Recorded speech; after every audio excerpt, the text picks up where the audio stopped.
Welcome mga brothers sa Short Moto Kwentuhan mga brad. So today's episode, parang magkakaroon lang tayo ng isang reaction video patungkol dito mga brad sa bagong memorandum ng LTO about sa pagbebenta o bentahan ng mga second hand na motorsiklo o sasakyan.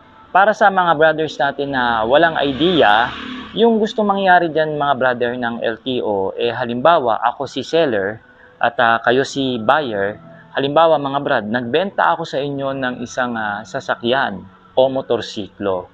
Kailangan within 5 days, mai-report ko yan sa LTO office. Pag hindi, magkakaroon ako ng penalty na 20,000 pesos na magre-reflect sa lisensya ko pag magre-renew na ako. Alright?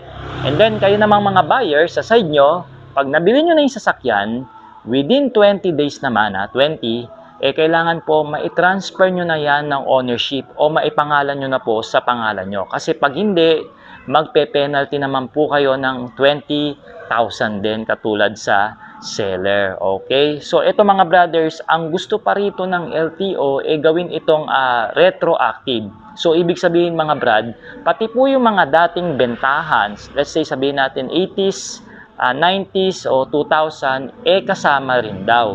So mga brad, paano 'yun? 'Di ba? Parang ang gulo naman ata. Parang para sa akin parang hindi nila pinag-iisipan yung memorandum na ginagawa nila. And also kasi nag-trending kasi ito kung napanood nyo yung kay Sir Ted Filon, no, na sinabi niya na kung ano yung opinion niya diyan sa memorandum na 'yan. No? So parang ano yan mga brad halimbawa ako, buy and sell ako, ang dami ko na nabenta sa sasakyan, so ibig sabihin, magkakaroon ng kaso yun. Diba? So ibig sabihin, kung let's say, nakabenta ako ng 10 sasakyan, pinanukala nila yung memorandum na yan, so ibig sabihin, 20,000 each. So mga 200,000 na ang penalty sa LTO, diba? Parang hindi naman ata makatotohanan o makatao yung gagawin nilang memorandum.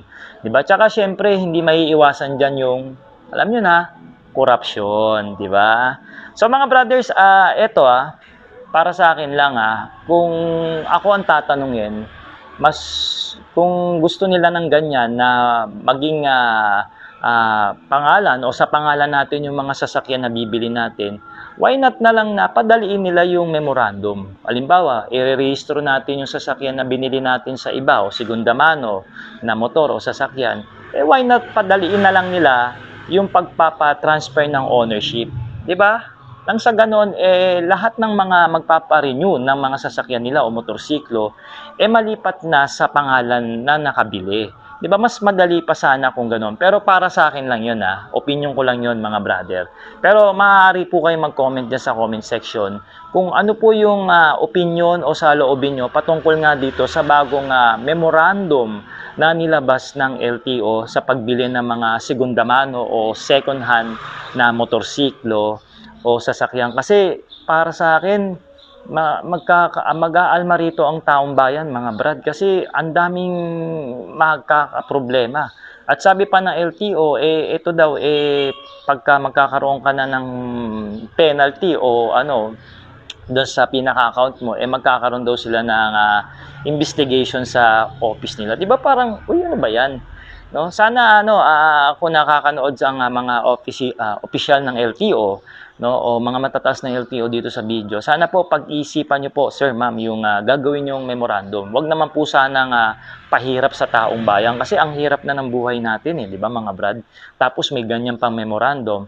At sana at sana tutukan nila yung yung pinaka-issue diyan sa LTO, yung hanggang ngayon wala pang plaka. No, ako katulad ko, meron akong motor na Rusi Classic 250, 2017 model siya. Until now, wala pang plaka. Magsasampung taon na yung motorsiklo. Sabi sa akin, 2016, 2017, wala pa daw plaka. Dapat yan yung mga tutukan ng LTO. Para nang sa ganun naman, magkaroon na ng mga plaka yung mga motorsiklo, di ba? Tapos pagka naayos na nila yan, tsaka nila patupad yung no plate, no travel. Yung mga something na ganun, no? Pero yun nga, sabi ko nga mga brad, yung memorandum na yan, para sa akin, dapat mas padaliin nila. Maganda naman yung nila, gustong mangyari. Pero yung parang yung process, yung pagpaprocess, parang napakahirap o sabihin na natin pahirap sa taong bayan. So mga brothers, yun lang, nasabi ko lang yung tungkol dyan sa LTO memorandum na yan sa pagbili ng second hand na motor o sasakyan. I hope po nagkaroon kayo ng konting idea kung ano po yung nangyayari ngayon o balita sa LTO. At syempre pa mga brothers, malaya po kayo mag-comment dyan sa comment section natin, no? At kung gusto niyo pong suportahan ng YouTube channel natin, huwag niyo pong kakalimutan, huwag nyo pong i-skip ang ads. At kung dito naman kayo sa Facebook nanonood mga brothers, i-share nyo na po ang ating episode. Once again mga brother, ako po si Art ng Sork Moto. Maraming salamat po. Ride safe and cheers!